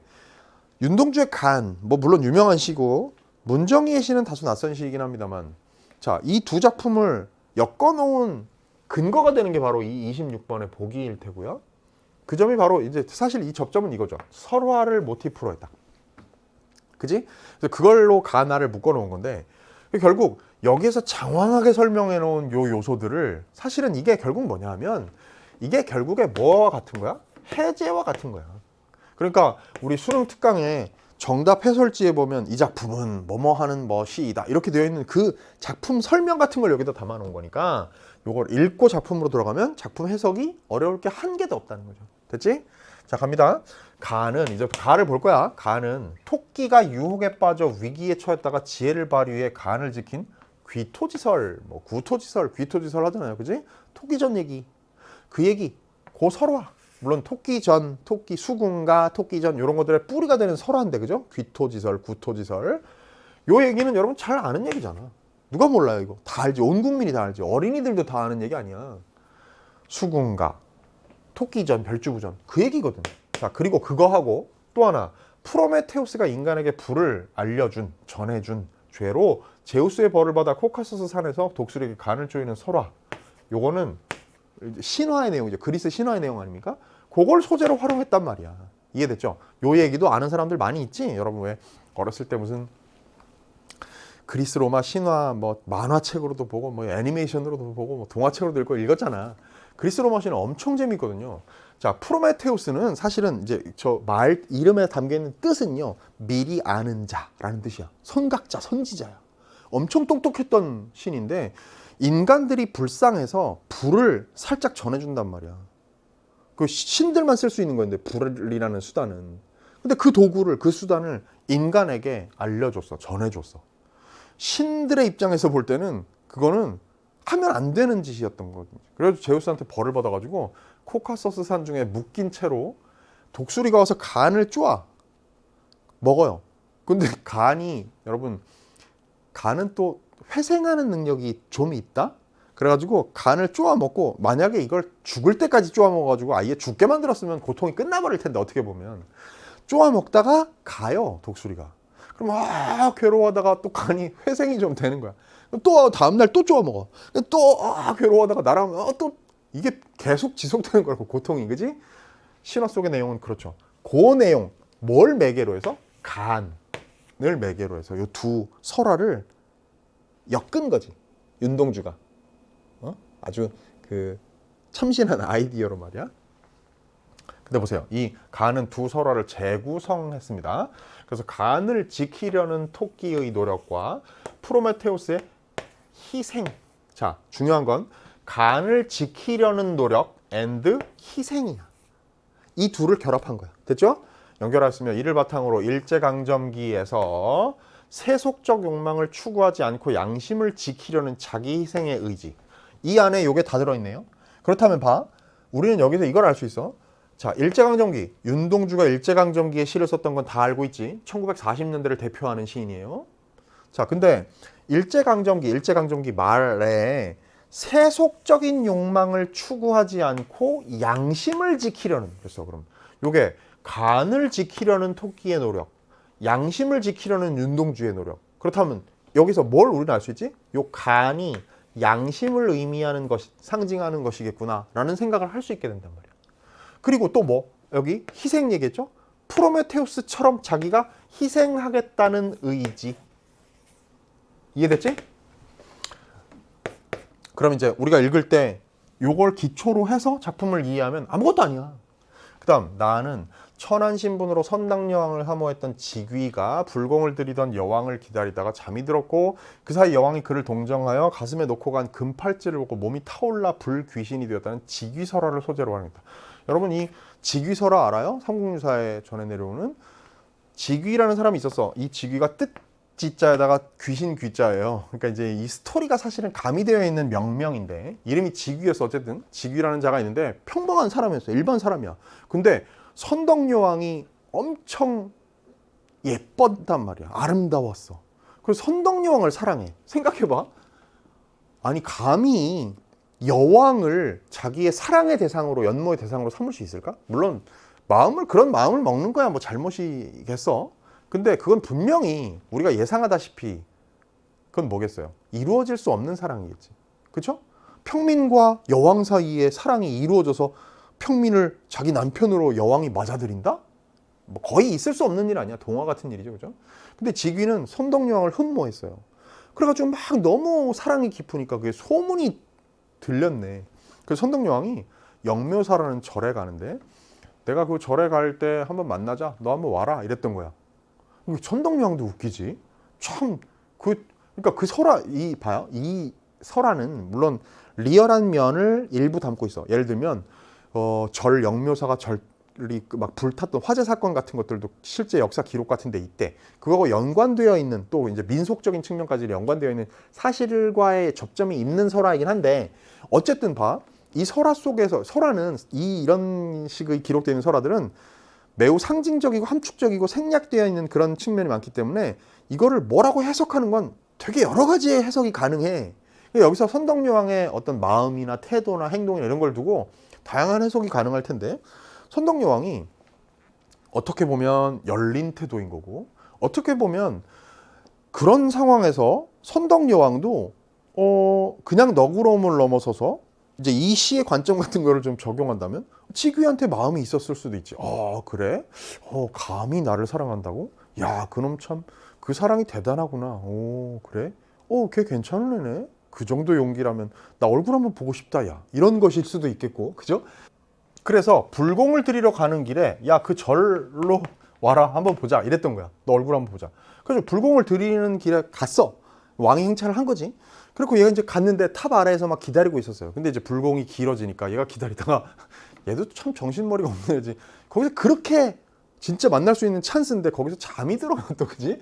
잠이 들었는데 나오다가 불공 들이고 나오다가 잠든 직위를 보고 선덕여왕이 그 설화의 내용은 그렇습니다. 그걸 보고선 아이고 그렇구나. 그러고선 금팔찌를 빼가지고 이렇게 잠든 직위의 가슴에다 두고 궁궐로 복귀를 하는 거야. 참 애달프죠. 어떻게 보면. 그지? 그때 깨워가지고 야 일어나봐. 야 나 그렇게 보고 싶었다면서 너 어떤 애인가 좀 보자. 이랬으면 직위는 잠을 깨가지고 진짜 사랑하는 선덕여왕을 눈앞에서 보고 자기 사랑을 고백할 기회를 얻었을지도 몰라. 근데 선덕여왕이 아주 마음이 없었지는 않았겠지. 그러니까 쟤 잠들었네. 아유 야 그렇게 기다리더니 잠들어. 쟤 안 돼. 탈락. 그리고 그냥 가버리는 게 아니고 잠들었네. 깨우긴 좀 그러네. 그러면서 자기의 금팔찌를 이 직위의 가슴에다 두고 간다는 것도 선덕여왕이 뭔가 좀 나름대로는 그런 어마어마한 신분의 격차인 남녀 사이에서 이 선덕여왕도 어느 정도는 마음을 표현했다라고 해석할 여지도 있는 게 아닌가 싶어요. 그지? 그러니까 그런 데서 시적 상상력을 막 발휘해서 문정희 시인은 나 같은 시를 썼겠지. 그지? 자, 어쨌든 그랬는데 깨보니까 선덕여왕이 두고 간 팔찌가 있는 거야. 금팔찌가. 그래서 지귀가 어떻게 됐는가. 그걸 보니까 사랑의 마음이 더 불타올랐어. 우리가 보통 비유적인 표현으로 사랑으로 마음이 불타오른다 이러는데 이건 진짜 불타올랐어. 그 지귀가 화귀가 됐어요. 불의 귀신이 됐다고. 몸이 막 불타올랐어. 실제로. 마음이 불타다 보니까 그 사랑의 마음이 자기 몸을 불을 낸 거야. 그래가지고 불의 귀신이 되어버렸습니다. 이 설화에서는. 그래서 이 지귀가 화귀가 됐어요. 그래가지고 온 군데 얘가 지나다니면서 전부 다 막 불을, 얼마 전에 왜 그런 미국의 애니메이션 영화가 있었지. 불을 내니까 다음에 뭐 불이 붙는단 말이야. 얘도 그렇게 돼버린 거야. 곳곳에 막 불을 내고 다닌 거야. 나의 이 사랑, 선덕여왕을 향한 사랑 이러고 막 불을 지르고 다니는 거야. 그러니까 사람들이 이 화귀 때문에 고생을 했단 말이지. 선덕여왕은 그 얘기를 듣고 야, 이런 글을 써서 대문에다 붙여라. 그 대문이 그 글이 이제 내용이 화귀를 내쫓는 그런 내용이야. 뭐 지귀 뭐 멀리 쫓아내는 그런 내용을 진짜로 그 글을 집집마다 붙였더니 불이 안 나더라. 화재가 안 벌어졌다. 이런 설화의 내용이란 말이야. 자, 그랬다는 지귀설화를 소재로 활용한 시죠. 그 제목이 뭐냐? 신라의 무명 시인 지귀 이랬거든. 자, 나는 이 내용을 변용하여 중요한 건 이거죠. 신분의 장벽을 뛰어넘는 진실한 사랑의 중요성. 요거를 이 작품의 주제로 우리가 보기에다 언급을 해 놓은 거란 말이야. 이해됐죠? 자, 가와 나에 대해서 요 보기를 바탕으로 해서 이미 이해를 했기 때문에 그에 준용한 해석을 하기만 하면 되는 거야. 봅니다. 가로 갈까요? 자, 윤동주의 가안입니다. 바닷가 햇빛 바른 바위 위에 습한 간을 펴서 말리우자 그랬어요. 자, 봐. 아까 얘기했다시피 바닷가 햇빛 바른 바위 위에 습한 간. 왜 습한 간일까? 젖어 있었던 거야. 그 뭘까? 아까 얘기했던 그 여기선 귀토지설 그랬는데 귀토지설의 모티프를 여기다가 변형해가지고 가져온 거죠. 용궁에 갔다 온 토끼니까 간이 젖어 있었을 테고 그 습한 간을 바위 위에다가 펴서 말리자, 말리우자, 말리자 이런 거죠. 코카서스 산중에서 도망해온 토끼처럼. 자, 이게 봐요. 코카서스 산중은 프로메테우스 신화에서 그 설화에서 가져온 거고 토끼는 이게 지금 여기 그 아까 그 귀토지설에서 가져온 거고 둘을 결합했네. 코카서스 산중에서 도망해온 토끼처럼 둘러리를 빙빙 돌며 뭐 하자고? 간을 지키자 그랬어. 이 간을 지키자. 빙빙 돈다는 건 여기서 말하자면 뭐 불침번 선달까? 이렇게 뭔가 호위를 하고 있는 거죠. 간이 누군가가 탈취해가지 않도록 간을 지키겠다. 그러자. 라고 하는 거 아니에요. 그럼 이때 간을 지키자라는 게 아까 앞에서 봤던 이거 아니야? 자, 간을 지키려는 토끼의 노력을 뭐라고 했어? 세속적 욕망을 추구하지 않고 양심을 지키려는 의지로 연결을 지어야 될 거란 말이지. 됐죠? 자, 간을 지키자 이랬어요. 자기의 의지를 얘기하는 거죠. 양심을 지키겠다는 의지. 그러면 내가 오래 기르던 여윈 독수리야 와서 뜯어먹어라. 씨름 없이. 자, 이때 독수리가 간을 와서 뜯어먹는다는 건 아까 얘기했지만 프로메테우스 신화의 모티프를 그대로 가져온 거 아니겠어요? 근데 너는 살찌고 나는 여위여야지 라고 했어요. 그러면 이때 너는 뭐겠어요? 독수리겠지. 여기서 불렀던 독수리.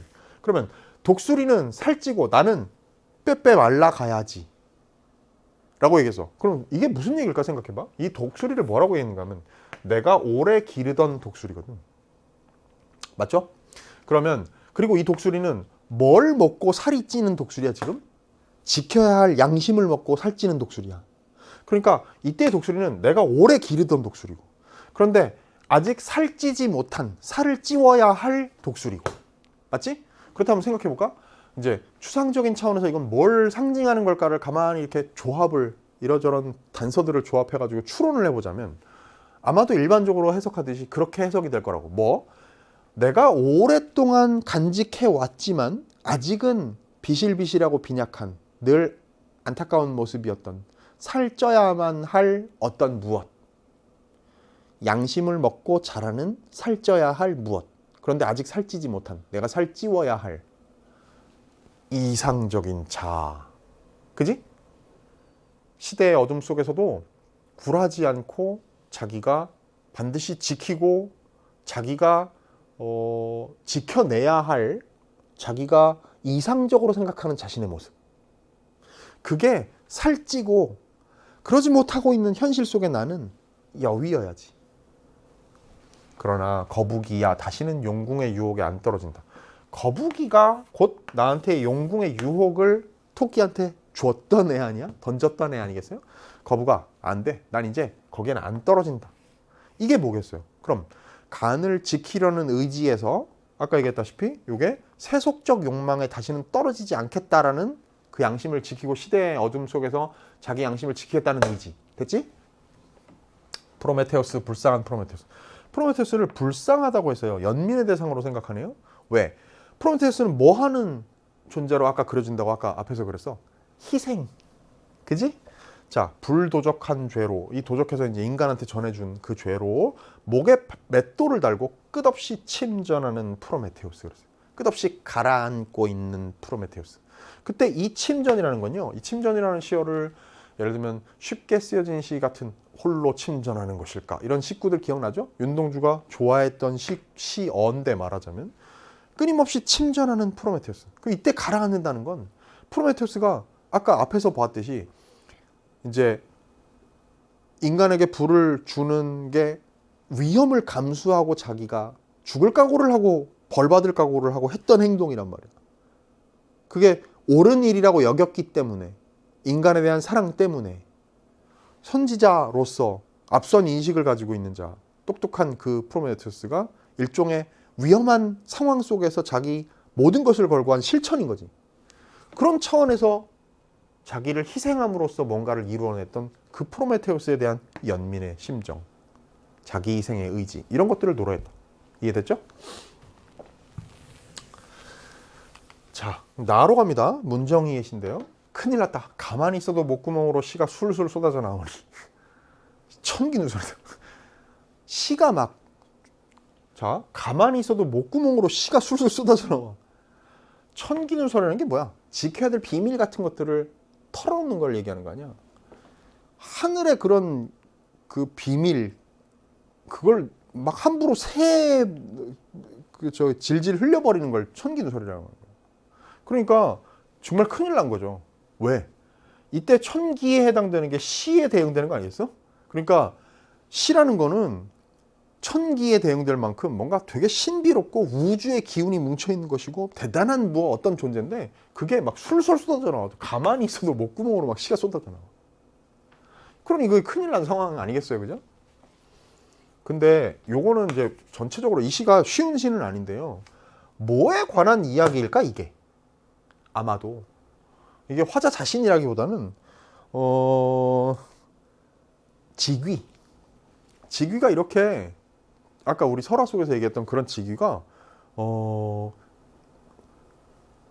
진짜 겁도 없는 장애를 다 건너뛰는 어떤 용맹한 사랑의 돌진, 이런 것들이 가만히 있어도 목구멍으로 천기가 누설되듯 시가 툭툭 튀어나오는 것 같은 그런 행동이다. 값진 사랑에 가치 있는 행동이다 라고 생각하는 걸 거야. 그러니까 이 작품의 제목이 뭐야? 신라의 무명 시인 직위 아니에요?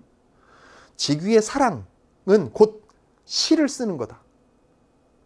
시를 쓰는 것과 같은 행위였다 라는 식의 인식이 여기 밑바탕에 깔리는 걸 거예요. 자, 머리에 이가 있고 거북 등처럼 손이 튼 계집애가 제 짝이라는 것을 누군 모르랴. 그러니까 자기도 알 거야. 직위는 자기한테 어울리는 짝은 감히 여왕 그런 분이 아니고, 그런 존귀한 대상이 아니고, 머리에 이가 있고 거북 등처럼 손이 튼 계집애가 자기한테는 어울린다는 사실을 알 거란 말이야. 그런데 그럼에도 불구하고, 그런데 감히 여왕을 사모함은 전생에 지은 이 무슨 아름다운 업보인가. 자, 화자는 지금 이렇게 평가하고 있어요. 자기 분수에 맞는 이런 계집애가 아닌 감히 여왕을 사모한다는 것은 전생에 무슨 죄를 지어서 아름다운 업보 때문에 이런 일이 벌어진 거다. 근데 이걸 업보라고 그냥 부정적으로 이야기하지 않고 아름다운 업보라 그랬어요. 시야, 이거는. 직위의 사랑은 시라고. 세상에 못 맺을 사랑이라는 없다는 것을 떡거머리 너는 무엄하게도 알아버렸구나. 세상에 못 맺을 사랑이라는 게 없다. 그러니까 이거는 뒤집으면 그런 거죠. 화자도 그렇게 생각하는 거야. 사랑이라는 건 맺어질 수 없는 사랑이라는 건 존재하지 않는다. 신분의 격차? 그게 뭐가 문제냔 말이지. 그걸 떡거머리, 직위, 너는 알아버렸구나. 무엄하게도. 근데 이 무엄하다는 것은 말하자면 당시의 세간의 평가, 사회문화적 배경 속에서의 세속의 잣대인 거지 화자도 이 직위를 무엄하다 라고 얘기하는 건 그렇게 평가절하해버리는 건 아니겠죠. 그죠? 길 비켜라. 사랑을 찾아간다. 이 준엄한 힘 앞에 세상의 지위쯤은 한낱 재미에 불과하리. 이때 재미가 재밌어 이 재미가 아닐 거라고. 자, 맥락상 길 비켜라. 왜? 길 비켜라는 보통 뭐예요? 비켜거라 비켜서라 이건 뭐 존귀한 대상이 갈 때야. 감히 어디 여기 얼쩡거려.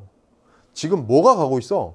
천기누설을 하는, 가만히 있어도 목구멍으로 실을 막 내뱉어내는, 세상에 이루지 못할 사랑이라는 건 없다는 걸 깨달아버린 무엄한 떡거머리가 가고 있어 지금. 그러니 다 비켜야지. 사랑이 사랑을 찾아가는데, 직위가 지금 선덕여왕을 만나러 가는데, 그러니 세상의 지위 같은 건 아무것도 아닐 거라는 거야. 그냥 한낱 재미에 불과하다는 건. 아니 뭐 애들이 병정놀이 하는 것 같은 거지. 그 계급이 무슨 의미가 있냐는 거지. 위대한 사랑의 힘 앞에서. 그죠? 지금은 오후 2시 그대의 선덕은 이미 온몸이 흔들려 다보탑 아래 깜빡 잠든 직위에 가 있느니 직위여 사랑하는 직위여 내 가슴에 던진 선덕의 금팔찌에 큰 불이 일어 다보탑 석가탑 다 태우고 신라 땅 모든 삿을 끊어버려라 그랬어요. 요거는 사실 맥락상 정확하게 이 의미가 잡히진 않아요. 이해가 쉽진 않은데 어쨌든 선덕도 이미 온몸이 흔들려서 직위에게 가 있다는 거지.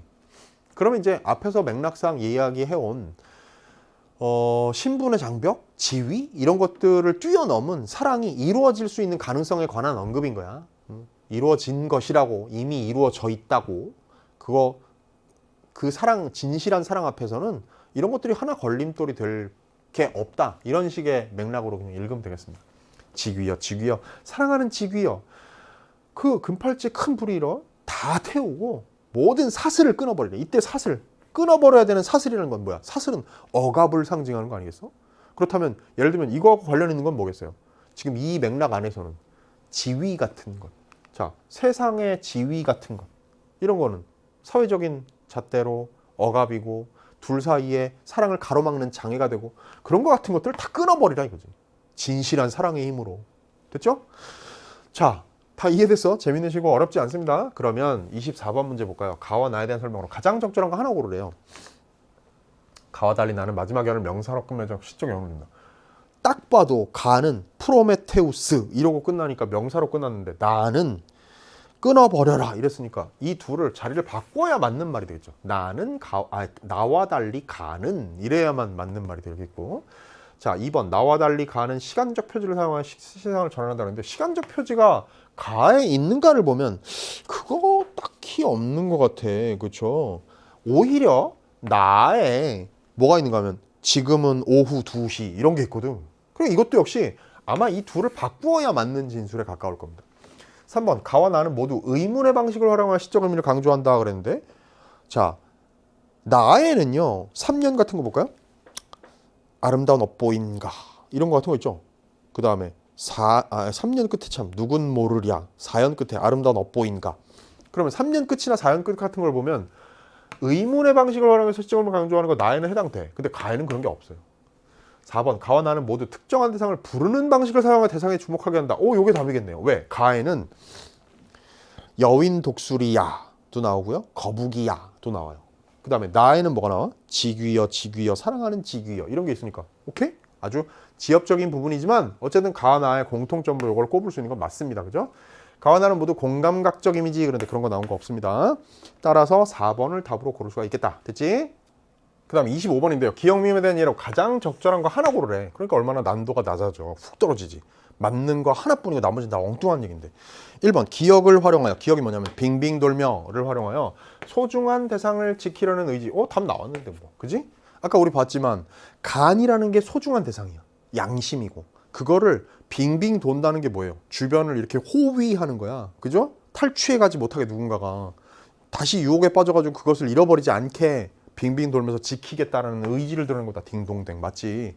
나머지는 다 말도 안 되는 표현입니다. 예를 들면 여위여야지가 니은을 활용하여 현재 상황에서 벗어날 수 없는 절망감 이게요? 여위여야지가 자 너는 살찌고 나는 여위여야지 중요한 건 여기서 내가 여위어 간다가 중요하다기보다는 네가 살찌어야 한다. 간을 먹어라. 양심을 먹고 나의 이상적인 자아가 무럭무럭 자라야 한다라는 것에 대한 이야기. 2번 말도 안 되고. 디귿은 뭐예요?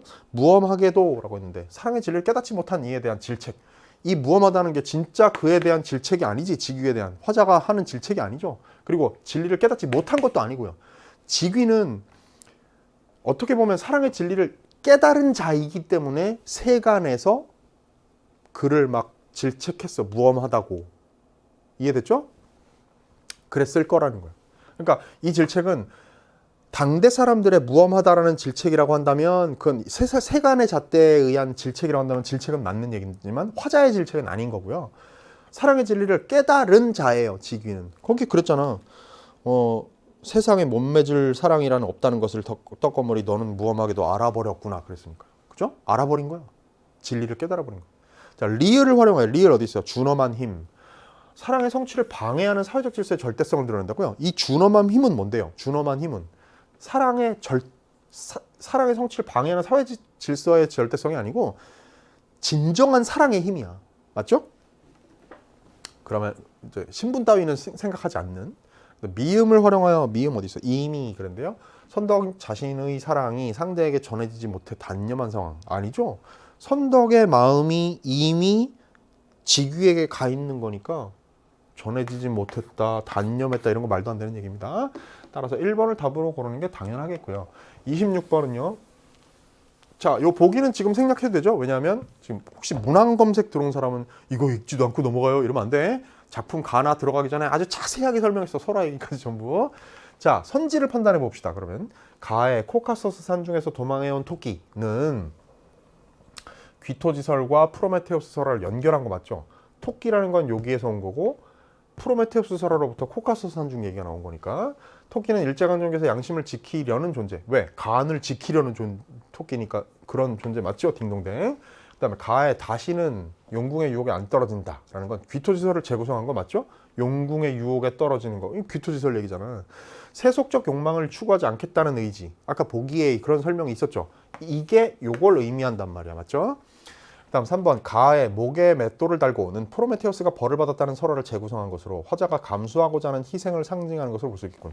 자, 목에 맷돌을 달고선 계속 그 벌을 받고 있는, 그래서 침전하고 있는 프로메테우스를 불쌍하게 여겼는데 그게 자기가 앞에 보기에서 얘기했다시피 여기에 희생의 의지, 자기 희생의 의지를 얘기했단 말이야. 그러니까 이 희생의 의지, 자 여기 희생을 상징하는 목에 맷돌을 단 모습, 자기가 감내하고자 하는 희생. 그죠? 그 다음 4번 나의 아름다운 업보는 직위설화를 변용한 것으로 현세에서 이루지 못한 영원과 진실한 사랑이 내세에서 이루어지기를 바라는 직위의 마음이 함축된 것이다. 그런데 내세에서 이루어지기를 바랍니까? 직위가요?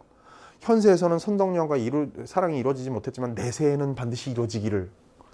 그게 설화의 내용에 그런 게 있나요? 이 시의 내용에 그런 게 있나요? 틀렸어요. 답은 4번입니다. 나의 큰 불이 일어서 신라 땅 모든 삿을 끊어버리라는 직위가 불기신이었다는 직위설을 변형한 건 맞죠? 그 설화의 실제 내용 다 온 군대 신라 땅에 막 불이 번졌던 내용, 설화의 내용. 자, 신분의 장벽을 극복하고 사랑을 이루기 바라는 서재의 생각. 신분의 장벽 같은 그런 억압이 사슬로 상징적으로 드러나는 것이란 말이야. 그러니까 그걸 끊어버리라는 것은 이걸 극복하고 사랑을 이루기 바란다는 바람이 여기에 들어가 있다. 이렇게 이해하면 된다는 얘기야. 됐죠? 자, 이렇게 하면 26번까지를 모두 풀었습니다. 작품 수가 많았잖아. 우리 5작품이나 공부했죠? 문제도 꽤 많이 풀었어. 6개에다가 3개 했으니까 9문제 풀었네요. 다음 시간에 4부에서는요. 소설 2편 간단하게 공부하고 문학을 마무리하도록 하겠습니다. 낯선 지문을 읽어낼 수 있는 힘, 그걸 기르는 마무리 공부를 위해서 4부에서 만나죠. 3부 고생 많았습니다. 안녕.